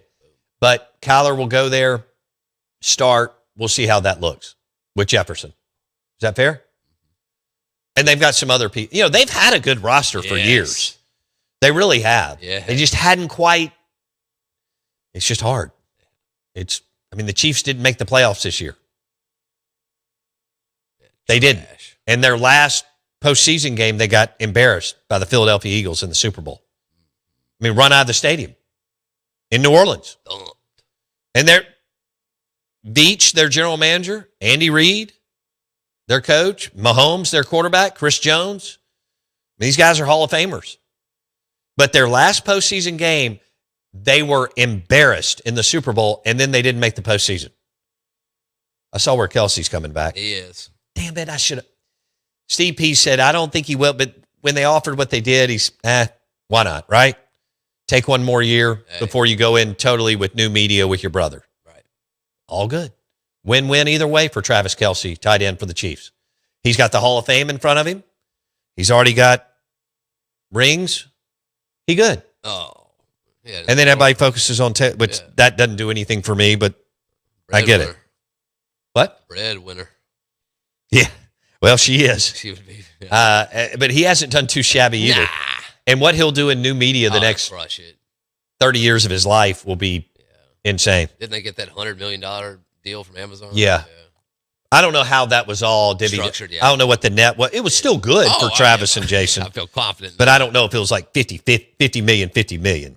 I'm not sure how they did that, and if that was for rights and then people that have to produce. There's a lot of things going on there. But what else? Tua in Atlanta, so the Saints will face Tua twice. Let's go. Thankfully, he acknowledged that the Saints made some good moves. They did, and that offensive line with the signing of David Edwards from Buffalo Bills. Plus who you have. Right. And if Eric McCoy's healthy, come on, you could be in a much better spot. You're getting younger.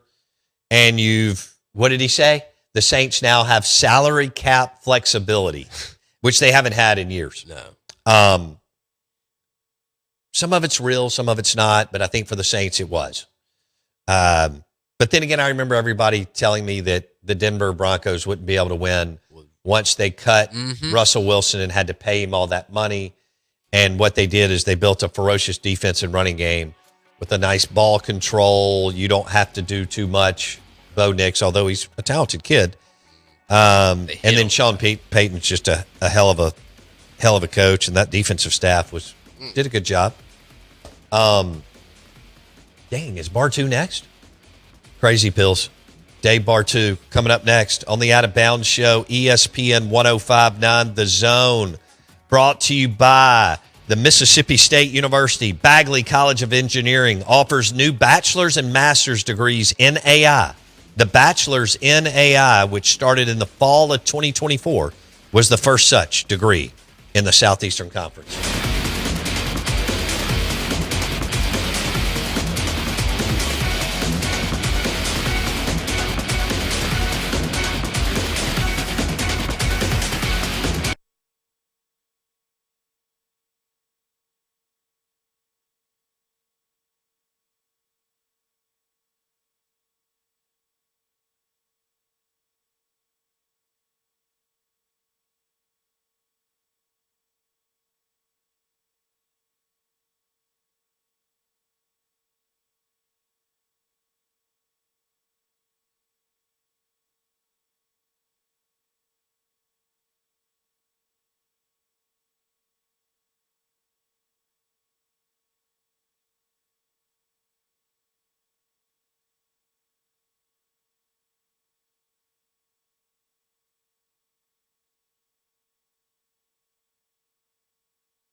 the weakest +1 ever.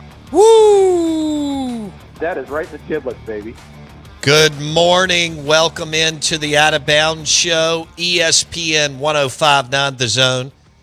The show is brought to you by your next GMC Sierra truck at Fowler GMC, Pearl Brandon, Fowler, Fowler GMC, and Pearl Brandon for your next GMC Sierra truck or GMC Yukon Denali. Wow, what am I drinking? Whoa. Hold on, this is my favorite one. Wolves, Mountain Lions, and Bears. Good morning. We've got Dave Bartu, Diamond Dave, Matrix Analytical on 105.9 The Zone ESPN. Diamond Dave joins us on the Farm Bureau Insurance guest line. Dave, you hanging out with the raccoons and the elk this morning in Portland? Sexy girlfriend. Oh yeah. Yeah, it is just absolutely cow pissing on a flat rock out here, man. It is just pouring right now. Ooh. Can't get anything done. But no, it's March Madness. I mean, you and I, how long? It's been over a decade. This is like you and I both love this time of year, man. This is just fan-freaking-tastic is what it is. Yes, it is. All right, so we're going to hit some lines, but first I want to go football. Is that cool? Oh, yeah. Yeah. Okay, I want to go with the middle eight. Now, you've done research study, run the numbers. People talk about the middle eight in college football all the time, the 4 minutes going into halftime, the 4 minutes coming out of halftime. What have you and Matrix Analytical found out about the middle eight? Oh, well, let me tell you how the whole investigation started, too.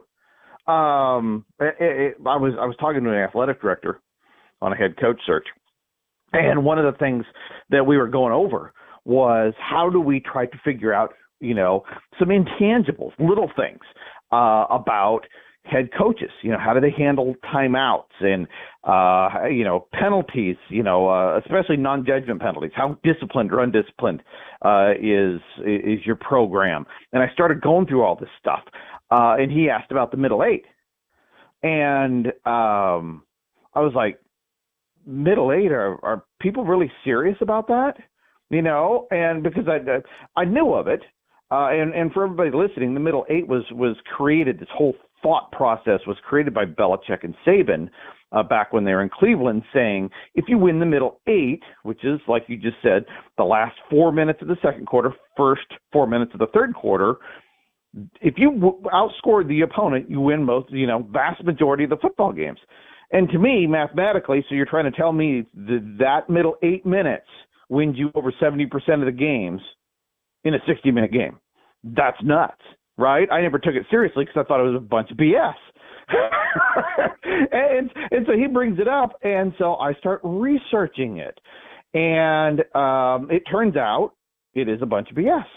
It's not real. It's not real, right? And I was like, oh my gosh, people just took their word for it.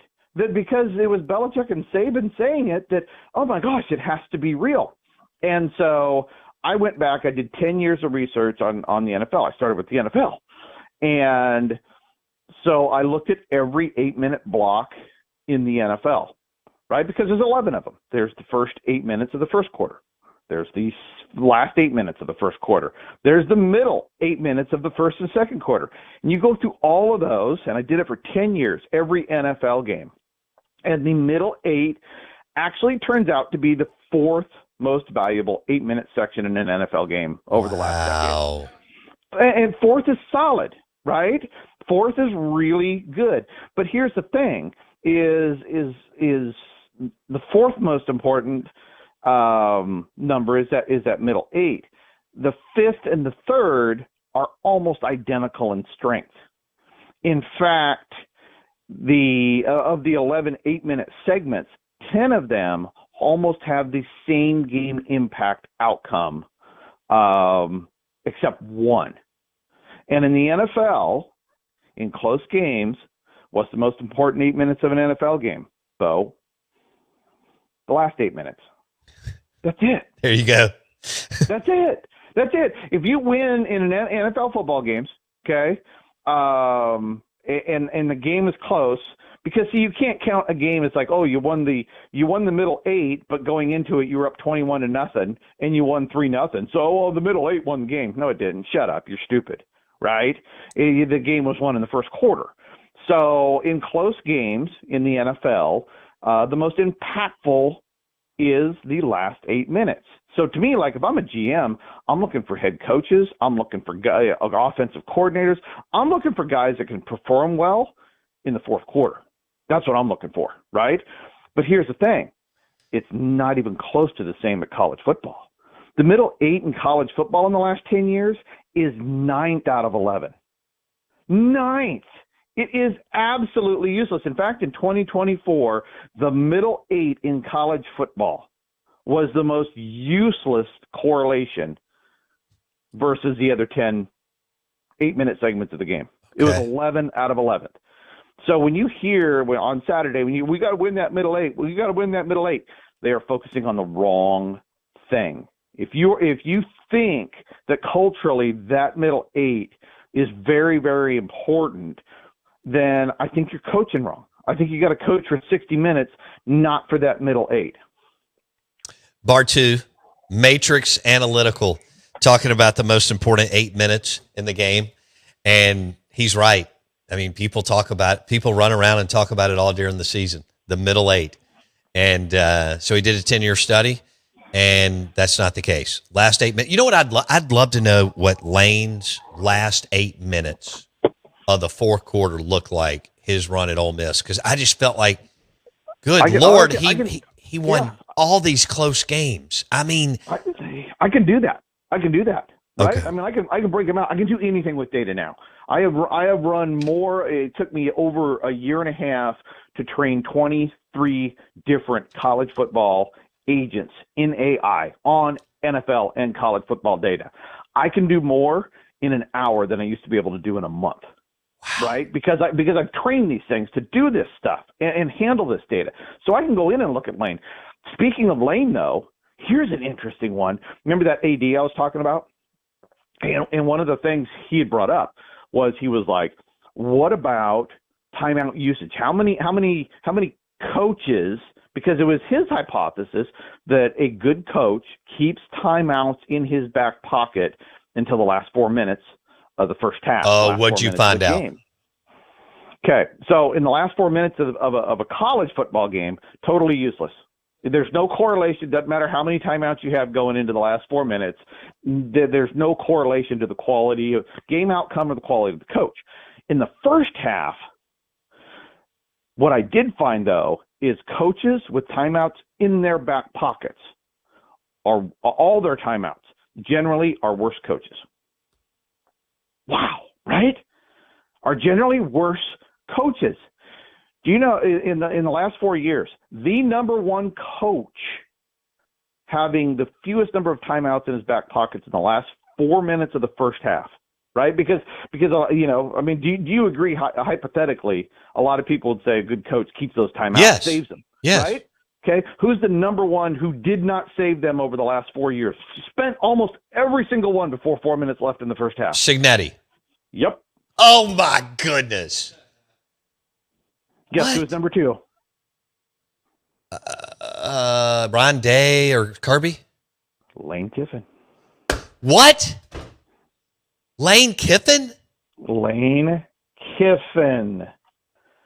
So that got me down another rabbit hole of why. And that's how I developed game control. Game control, the metric of game control is more important than winning the turnover battle. Controlling the game for 60 minutes is very, very, very important. And it's being peer tested at MIT right now. So I'm not giving you the full juice on it. But I discovered something that is going to change the way everybody watches and coaches football at every level going forward. So, but the timeouts are associated with game control. So my hypothesis is coaches that have a lot of timeouts in their pocket at the end of right there at the end of the first half, one of two things. They are beating the crap out of somebody else already, right? Okay. Or they don't know how to use them to control the game, and they're chickens. They don't know when to call the timeout. They don't know how to stem momentum and use it for game control. You know who's number 3 on that list? Ryan Day. Damnations. Right? Signetti, Kiffin, Day all use more timeouts than anybody else to control the game, even if it's subconsciously. They are controlling the ebb and flow of the game with timeouts before problems occur, rather than sit there and go, I just need to hold these timeouts so I get one score at the end of the first half to win the middle 8. You're dumb. It doesn't work that way, right? So, so Kiffin is number 2 in using timeouts in the first half before the final 4 minutes. Holy smokes. Signetti, then Kiffin, then Day. Yep. And you Damn. keep going down the list, and it is smart football coach after smart football coach. And those are the best. Those are 3 of the best in college football. And I could argue that Signetti and Kiffin have been the best the last 2 years. Good grief. Wow. Okay. Fun, right? It makes you think. I hope every fan and every coach out there is taking this and going, okay, come Saturday, come Saturday in fall, I'm gonna watch the game different. Watch these behaviors, folks. It's these little things that win close games. Most of college football is a blowout. It's over, right? I mean, you're drunk in the parking lot, not going back to the game because it's 56-0 one way or the other. It's Mississippi State fans on the other side of that 56. Well, they're drunk before the game, so right, whatever. Right, right. How can we be the least competitive we can be? All right, so Bar 2, Matrix Analytical on the Out of Bounds show, brought to you by the Wings and Stella Artois at Martins and Livingston. Okay, that was awesome. Let's we've still got plenty of time because we can do the quick hit on games in 2 or 3 minutes. I want to go. Oh, yeah. I want you to lay it out again because we have to know it every year. We got listeners coming in and out and so on. Your NFL quarterback draft theory. What is it and why? You have the floor, Bartu. My draft theory is don't look at the tape. Don't look at the brand. Well, actually, you got to look at the brand, but don't look at the stats. And so when it comes down to expected quarterback success in the NFL, there's a lot of things that your best players have in common. One of them, and in no particular order, what we're trying to do is check off all the boxes here. Okay, how many starts did you have? How many games did you start? If it's under 24, if your name's not Cam Newton, you're going to fail in the NFL, right? And I mean, from a standpoint of being a starter, right? Being a long-term viable starter, a name people know. I wouldn't call a guy who gets drafted in the first round and bows out after 5 years of failure because he cashed his lottery ticket. I'm talking about we're looking for long-term starters, guys that push teams into the playoffs, guys that push teams to Super Bowls. Right. And so how many starts did you have? Got to have a certain number of starts. I am looking for guys that also carried the bags on Saturday. Quarterback effect. Okay. Did your team overperform your talent and schedule expectations?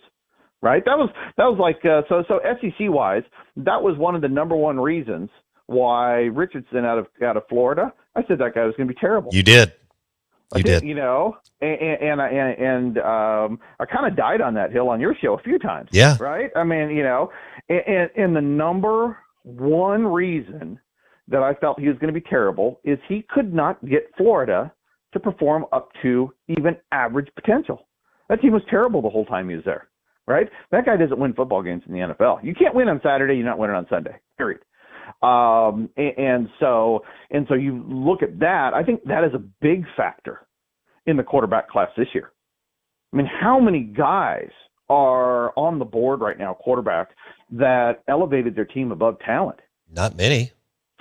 No, Nussmeier sucked. Right? Who are some of the other yahoos out there? I can't even remember off the top of my head because I don't care so much. Ty Simpson at Bama. He's only got like 13 starts or 14 starts under his belt. Yeah, right. I mean, he's Matt Jones light, right? Come on. And so, yeah, I hate the quarterback class from their ability to carry the team. I even question Mendoza, okay, because that's another factor. This is you've heard people always talk about, oh, he's a system guy, right? He's a system guy. And I always thought the system was, an RPO or something crazy, a Chip Kelly or this, that, and the other. What I've discovered is replace system with a really good offensive coordinator. Okay? Really good offensive coordinators make anybody look good. Art Briles made every quarterback look good. Great point. Right? Does Lane Kiffin make every quarterback look good? Yes. Yep, he does. Right? And Chip Kelly, does he make everybody look good? Yep, he does. Ryan Day, yep, he does. And so I love seeing the guys that take an offensive coordinator that is trash and make them look awesome, right? That's why I said Justin Herbert was going to be the best NFL quarterback in his class because he took Marcus Arroyo, trash before Justin Herbert, trash after Justin Herbert, made him great, right? The same thing with Purdy. Manning, before Purdy, after Purdy. That's why I had Purdy as the number one pick on the board that year, because he elevated the team that had no talent and no talented offensive coordinator. So you start checking these boxes and you look at it relative to this year. So you go Mendoza. Does he have the starts? Yep. Did he elevate the team? Yeah, right. Pretty much carried that side of it, even though he had the number one defense in college football. But here's the thing with Mendoza: he was 10-10 at Cal. Didn't really elevate Cal. I don't mind a bad record. I mean, I said Josh Allen was the number one guy in his class too because of the way he elevated Wyoming. So it's not the record, but Shanahan at Indiana is a wonderful offensive coordinator. And guess what? They got the number one head coach as well. So Mendoza, I give him kind of a little bit above average to succeed, but I don't know how much of it was him. You know what I mean? So you apply all these things to this draft class, and this draft class is hot garbage. Oh, goodness. I should have had that ready, but I had this one. You do. Okay. All right. So, but Bart. That's how you look at quarterbacks, right? That's how you look at quarterbacks. That's how I look at quarterbacks without looking at any film. Hot garbage. There we go, baby. Ooh, baby. It's Friday. I know y'all are going to be drinking beers in like 2 hours and watching hoops. We got Bartu, Matrix Analytical. We got 5 minutes left. He joins us on the Farm Bureau Insurance guest line. All right, that was beautiful. Let's go to college hoops today. Do you want to start with Tennessee or you have the floor? Would you like to start with Tennessee and Vanderbilt? No, we can go any direction. The first thing I'd like to point out is Mississippi State basketball does not have the worst scoring efficiency defense in the SEC. So, hey, you know something? We're getting somewhere. They were god-awful this year.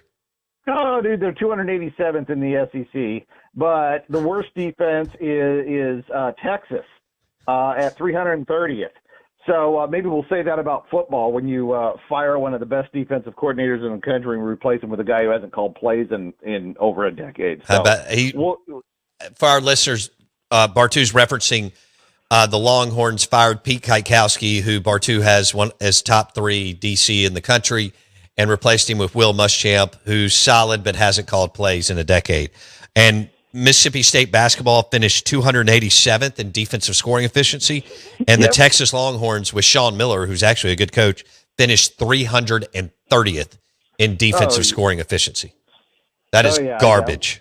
Yeah. Oh, dude, they were Arkansas football this year. 32nd in offense, 330th in defense. Okay. Just absolutely horrific on one end and awesome on the other. In fact, SEC offense, what's amazing is since January 1, the SEC, all but 4 teams are top 100 in offensive scoring efficiency in college basketball.